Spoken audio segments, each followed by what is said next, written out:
भुजगकल्पगतं घनसुन्दरं गरुडवाहनमम्बुजलोचनं नलिनचक्रगदाकरमव्ययं भजतरे मनोजा कमलापतिं भजतरे मनोजा कमलापतिम्। नमस्करोमि, अहम् रोहणः। यदि भवान् अस्य माध्यमस्य सदस्यो नास्ति तर्हि सदस्यतां गृहाण। एतेन धार्मिक-आध्यात्मिक सामग्री प्रसारणाय अधिका प्रेरणा भविष्यति। अधुना अद्यतन पाठं प्रति गच्छामः। हरि ओम तत्सत्। उत्पन्ना एकादशी व्रत कथा। नारद जी ने पूछा, महादेव, महाद्वादशी अर्थात एकादशी का उत्तम व्रत कैसा होता है? सर्वेश्वर प्रभु, उसके व्रत से जो कुछ भी फल प्राप्त होता है उसे बताने की कृपा कीजिए। महादेव जी ने कहा, ब्राह्मण, यह एकादशी महान पुण्य फल को देने वाली है। श्रेष्ठ मुनियों को भी इसका अनुष्ठान करना चाहिए। विशेष नक्षत्रों का योग होने पर यह तिथि जया, विजया, जयंती तथा पापनाशिनी इन 4 नामों से विख्यात होती है। ये सभी पापों का नाश करने वाली है। इनका व्रत अवश्य करना चाहिए।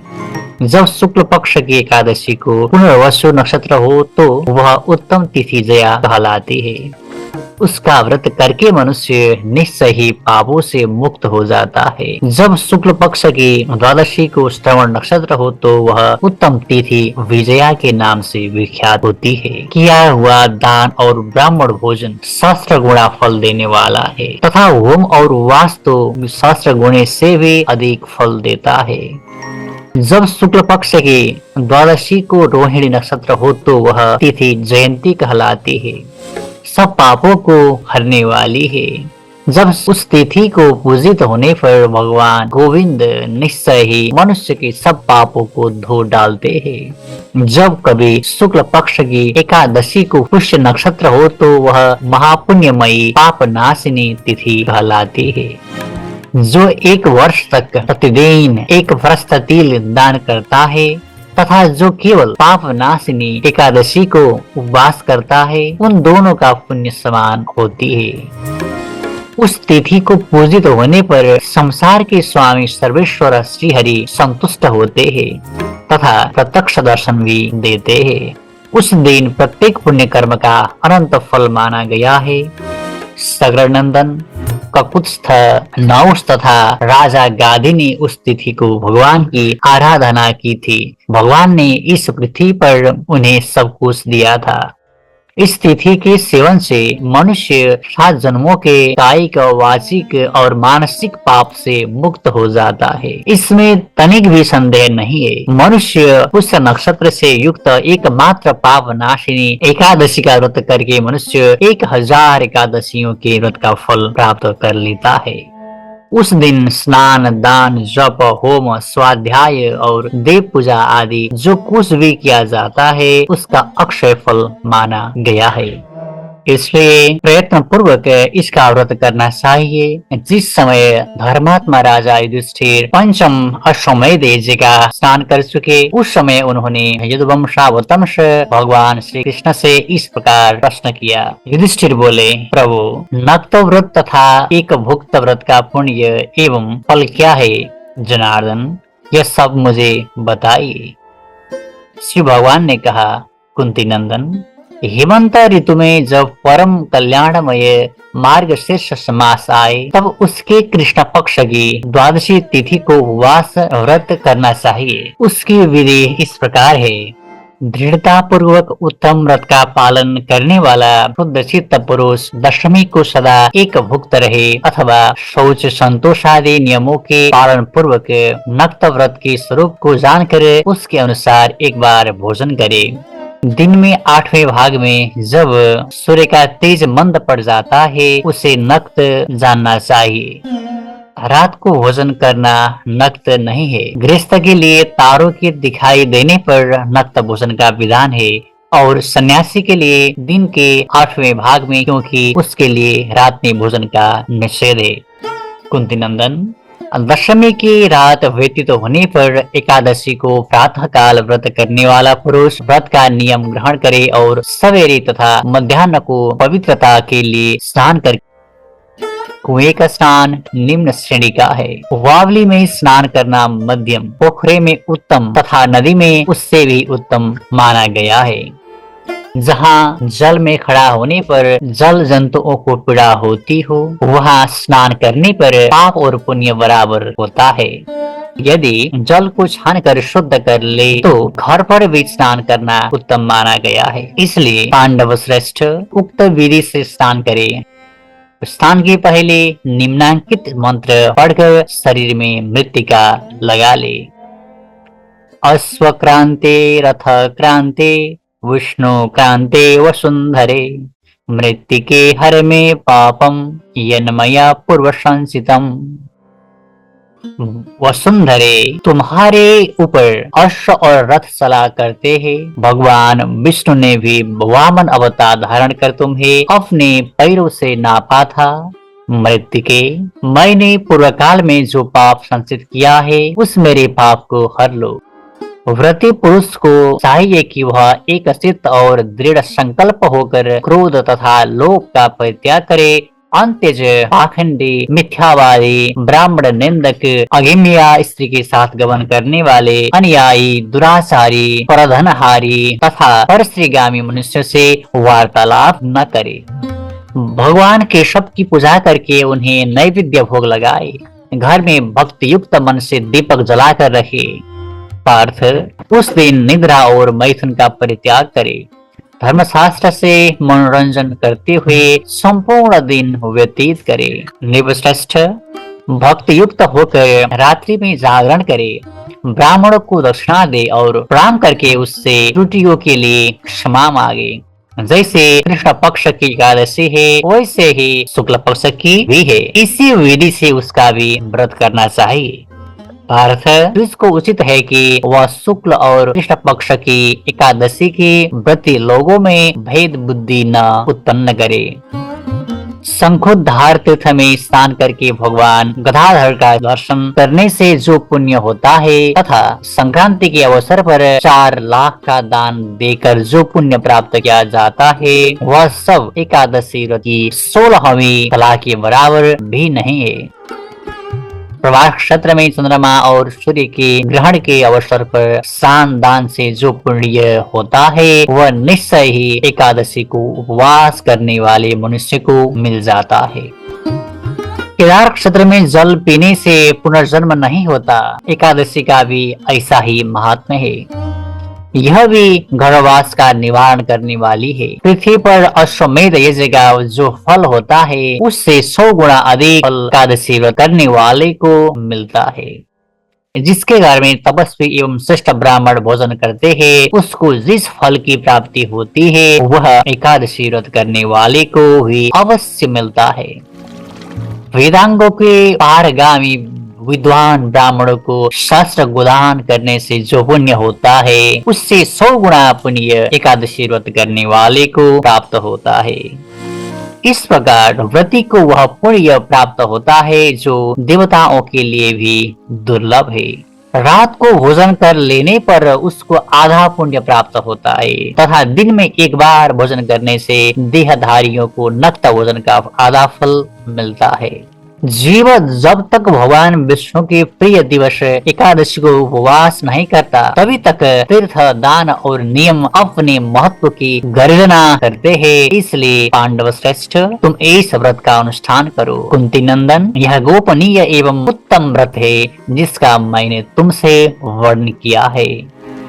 हजारों यज्ञों का अनुष्ठान भी एकादशी व्रत की तुलना नहीं कर सकता। युधिष्ठिर ने पूछा, भगवान पुण्यमयी एकादशी तिथि कैसे उत्पन्न हुई? इस संसार में क्यों पवित्र मानी गई तथा देवताओं को कैसे प्रिय हुई? श्री भगवान बोले, कुंती नंदन, प्राचीन समय की बात है। सतयुग में मूर नामक दानव रहता था। वह बड़ा ही अद्भुत, अत्यंत रौद्र तथा संपूर्ण देवताओं के लिए भयंकर था। उस काल रूपधारी दुरात्मा महासुर ने इंद्र को भी जीत लिया था। संपूर्ण देवता उससे परास्त होकर स्वर्ग से निकाले जा चुके थे और सशंके तथा भयभीत होकर पृथ्वी पर विचर करते थे। एक दिन सब देवता महादेव जी के पास गए। वहां इंद्र ने भगवान शिव के आगे सारा हाल का सुनाया। इंद्र बोले, महेश्वर, ये देवता स्वर्गलोक से भ्रष्ट होकर पृथ्वी पर विचर रहे हैं। मनुष्यों में रहकर इनकी शोभा नहीं होती। देव, कोई उपाय बतलाइए, देवता किसका सहारा ले। महादेव जी ने कहा, देवराज, जहाँ सबको शरण देने वाले, सबकी रक्षा में तत्पर रहने वाले जगत के स्वामी भगवान गरुड़ ध्वज विराजमान है, वहाँ जाओ, वे तुम लोगों की रक्षा करेंगे। भगवान श्री कृष्ण कहते हैं, युधिष्ठिर, महादेव जी की बात सुनकर परम बुद्धिमान देवराज इंद्र संपूर्ण देवताओं के साथ वहां गए। भगवान गदाधर क्षीर सागर के जल में सो रहे थे। उनका दर्शन करके इंद्र ने हाथ जोड़कर स्तुति आरंभ की। इंद्र बोले, देवेश्वर, देव देवेश्वर, आपको नमस्कार है। देवता और दानव दोनों ही आपकी वंदना करते हैं। पुंडरीकाक्ष, आप दैत्यों के शत्रु है। मधुसूदन, हम लोगों की रक्षा कीजिए। जगन्नाथ, संपूर्ण देवता सूर नामक दानव से भयभीत होकर आपकी शरण में आए। भक्तवत्सल, हमें बचाइए। देव देवेश्वर, हमें बचाइए। जनार्दन, हमारी रक्षा कीजिए, रक्षा कीजिए। दानवों का विनाश करने वाले कमल नयन, हमारी रक्षा कीजिए। प्रभु, हम सब लोग आपके समीप आए हैं, आपकी ही शरण में आप पड़े हैं। भगवान, शरण में आए हुए देवताओं की सहायता कीजिए। देव, आप ही पति, आप ही मति, आप ही कर्ता और आप ही कारण है। आप ही सब लोगों की माता और आप ही सब जगत के पिता है।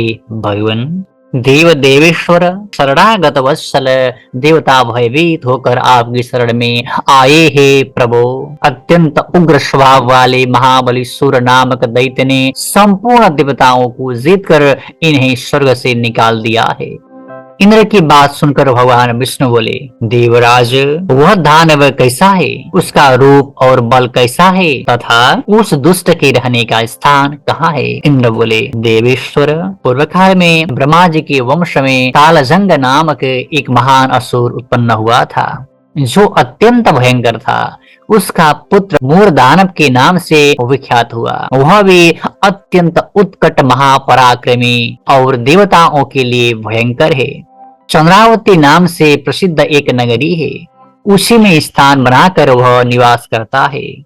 उस दैत्य ने समस्त देवताओं को परास्त करके स्वर्गलोक से बाहर कर दिया है। उसने एक दूसरे ही इंद्र को स्वर्ग के सिंहासन पर बैठाया है। अग्नि, चंद्रमा, सूर्य, वायु तथा वरुण भी उसने दूसरे ही बनाया है। जनार्दन, मैं सच्ची बात बता रहा हूँ, उसने सब कोई दूसरे ही कर लिए है। देवताओं को तो उसने प्रत्येक स्थान से वंचित कर दिया है। इंद्र का कथन सुनकर भगवान जनार्दन को बड़ा क्रोध हुआ। वे देवताओं को साथ लेकर चंद्रावतीपुरी में गए।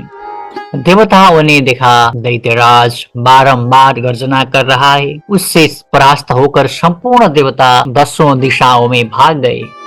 अब वह दानव भगवान विष्णु को देखकर बोला, खड़ा रह, खड़ा रह। उसकी ललकार सुनकर भगवान के नेत्र क्रोध से लाल हो गए। वे बोले, अरे दुराचारी दानव, मेरी इन भुजाओं को देख। यह कहकर विष्णु ने अपने दिव्य बाणों से सामने आए हुए दुष्ट दानव को मारना आरंभ किया। दानव भय से विह्वल हो उठे। पांडुनंदन, तत्पश्चात विष्णु ने दैत्य सेना पर चक्र का प्रहार किया। उससे छिन्न भिन्न होकर सैकड़ों योद्धा मौत के मुख में चले गए। इसके बाद भगवान मधुसूदन बद्रिका आश्रम को चले गए। वहाँ सिंहावती नाम की गुफा थी, जो 12 योजन लंबी थी। पांडुनंदन, उस गुफा में एक ही दरवाजा था। भगवान विष्णु उसी में सो रहे।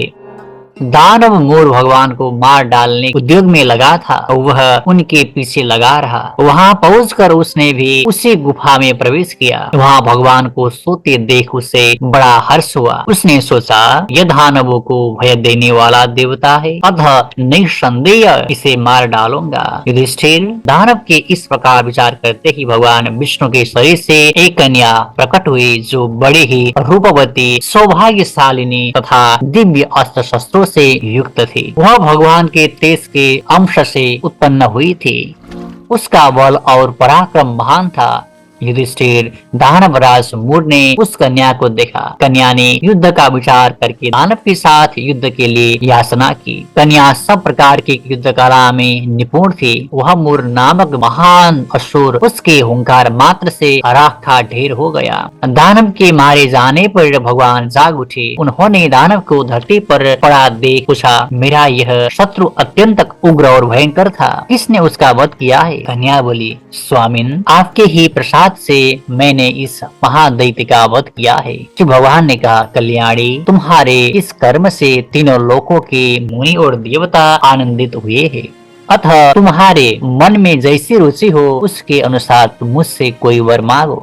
देव दुर्लभ होने पर भी वह वर मैं तुम्हें दूंगा, इसमें तनिक भी संदेह नहीं है। वह कन्या साक्षात एकादशी ही थी। उसने कहा, प्रभु, यदि आप प्रसन्न है तो मैं आपकी कृपा से सब तीर्थों में प्रधान, समस्त विघ्नों का नाश करने वाली तथा सब प्रकार की सिद्धि देने वाली देवी हूँ। जनार्दन, जो लोग आप में भक्ति रखते हुए मेरे दिन को उपवास करेंगे उन्हें सब प्रकार की सिद्धि प्राप्त हो। माधव, जो लोग उपवास, नक्त अथवा एक भुक्त करके मेरे व्रत का पालन करें उन्हें आप धन, कर्म और मोक्ष प्रदान कीजिए। श्री विष्णु बोले, कल्याणी, तुम जो कुछ कहती हो वह सब पूर्ण होगा। भगवान श्री कृष्ण कहते हैं, युधिष्ठिर, ऐसा वर पाकर महाव्रता एकादशी बहुत प्रसन्न हुई। दोनों पक्षों की एकादशी समान रूप से कल्याण करने वाली है। इसमें शुक्ल और कृष्ण का भेद नहीं करना चाहिए। यदि उदय काल में थोड़ी सी एकादशी, मध्य में पूरी एकादशी और अंत में किंचित त्रयोदशी हो तो वह त्रिशपरीषा एकादशी कहलाती है। वह भगवान को बहुत ही प्रिय है। यदि एक त्रिशपरीषा एकादशी को उपवास कर लिया जाए तो 1,000 एकादशी व्रतों का फल प्राप्त होता है तथा इसी प्रकार द्वादशी में पारण करने पर 600 गुना फल माना गया है। अष्टमी, एकादशी, षष्ठी, तृतीया और चतुर्दशी ये यदि पूर्व तिथि से विद्ध हो तो उनमें व्रत नहीं करना चाहिए। परिवर्तिनी तिथि में युक्त होने पर ही इनमें उपवास का विधान है। पहले दिन में और रात में भी एकादशी हो तथा दूसरे दिन केवल प्रातः काल एक दंड एकादशी रहे तो पहली तिथि का परित्याग करके दूसरे दिन की द्वादशी युक्त एकादशी को ही उपवास करना चाहिए। यह विधि मैंने दोनों पक्षों की एकादशी के लिए बताई है। जो मनुष्य एकादशी को वास करता है वह वैकुंठ धाम में जहाँ साक्षात भगवान गरुड़ ध्वज विराजमान वहीं जाता है। जो मानव हर समय एकादशी के महात्म्य का पाठ करता है उसे शास्त्र गोदान के पुण्य का फल प्राप्त होता है। जो दिन या रात में भक्ति पूर्वक इस महात्म्य का श्रवण करते हैं वे निसंदेह ब्रह्म हत्या आदि पापों से मुक्त हो जाते हैं। एकादशी के समान पाप नाशक व्रत दूसरा कोई नहीं है। हरि ओम तत्सत।